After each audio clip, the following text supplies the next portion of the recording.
Hello once again. Excuse my appearance, I've just come in from the garden and it's getting dark and I need to shower. Anyway, I will say my bit before I do. Um, my hat, by the way, because you'll see it reversed, is the grey zone. And the grey zone is probably the best alternative news outlet in the world. Absolutely brilliant and well worth listening to, in my humble opinion. Now, I'll leave a link. I'll leave several links actually, um, to someone who has experienced far worse in his country of Ireland than we have under a totalitarian government. But we're catching up very, very quickly indeed. Now, this is all about free speech. This is all about that. That is all it is. And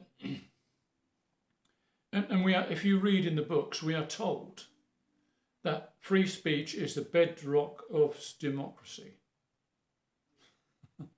Do we live in a genuine democracy?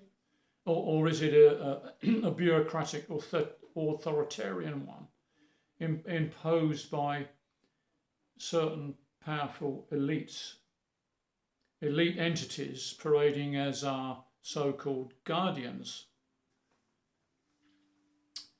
Gaggle and Wikipedia and Facebook come to mind as the main culprits. And just look at recent events, what's happened. Now, does it take bravery for a person to stand up to tyranny, knowing that in the process of doing so, they could be subjected to ridicule, ostracised, or even imprisoned for their opinion? And in my humble opinion, doing the right thing is the only thing we can do, even if it brings the whole weight of the state-controlled media down on us, because they're wrong. That said, to not give up, it takes a little bit of disdain for a world that imposes ludicrous bans on free speech by scaring people into submission. Now, we're told it's to control hate speech. I don't hate anybody. I'm definitely not far right. I'm not racist. I'm not anti-Semitic. I'm not homophobic or sexist. And I'm not thick as a brick. It's everyone you talk to now. I have casual conversations with people on the street and in supermarkets, and their opinion, because they watch mainstream media, is that Ukraine is winning the war. It could not be further from the truth. It's total lies, brought to you by the mainstream media and specifically the BBC. And people are talking now of 1984, the novel by George Orwell. And it's much mentioned of late, but it seems to be far, far worse than that. It's more like a Frank Kafka novel. In the modern West, freedom of speech is paraded as a sacred principle, a shining emblem of democracy that supposedly contrasts sharply with their despotic regimes of Russia and China. Yet, beneath this polished facade lies a reality as suffocating and absurd as any Kafka nightmare. A place where dissidents are relentlessly pursued, their voices smothered, their liberties extinguished. And the stories of Julian Assange, Edward Snowden, Richard Meadows, and now Pavel Durov serve as eerie reminders that the West's devotion to free expression is a hollow claim, a charade masking as a darker truth. And all this is based on fear. And of course, the testing ground for the fear was a bug from the east. It worked spectacularly. And the great majority of people cowed into submission. And I don't blame some people, they were frightened.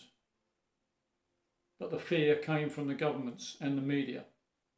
That's how they engineered it all. And now fear is being used once again to subdue the tongue and the pen. Just look on social media of late and you'll notice a distinct reduction of dissenting comments. And fear is the key to control, and the leaders of the West seem to be taking a leaf out of the book of the Soviet Union days and its oppression. The notion of a free press, so often celebrated in the West, reveals itself as a bitter farce. And we are served the comforting fiction that the media operates without chains, that journalists pursue truth without fear of retribution. Oh, really? Just ask Mr. Julian Assange about that. In the West, the facade is cloaked in the idea of freedom, wrapped in the comforting lie that we are free to speak, free to think, and free to resist. No, you're not. However, the entanglement of the powerful media conglomerates with other elite forces expose the grotesque clown show for what it is. Once a media empire grows large enough, it ceases to view itself as a watchdog over power. Instead, it becomes entangled within the web of influence it was meant to scrutinize. No longer an adversary, it becomes a collaborator, complicit in the perpetuation of the structures it once claimed to challenge. This silent betrayal, this unspoken collusion ensures that the dissent remains carefully controlled, neatly contained, and ultimately obliterated. And unless we stand together and say, no, I will have my say, I will have my say, and remember the famous words, I may not agree with you, but I'll defend to the death your right to say it. And I just wonder in the back of my mind, is this sudden clampdown on free speech anything to do with an election in November? And I'm only saying what most people are thinking. And thank God we don't have the thought police. Or maybe we do. Do we? Maybe we do. Maybe we all need educating or re-educating in the way they want us to think. Is that the way you want to live your life?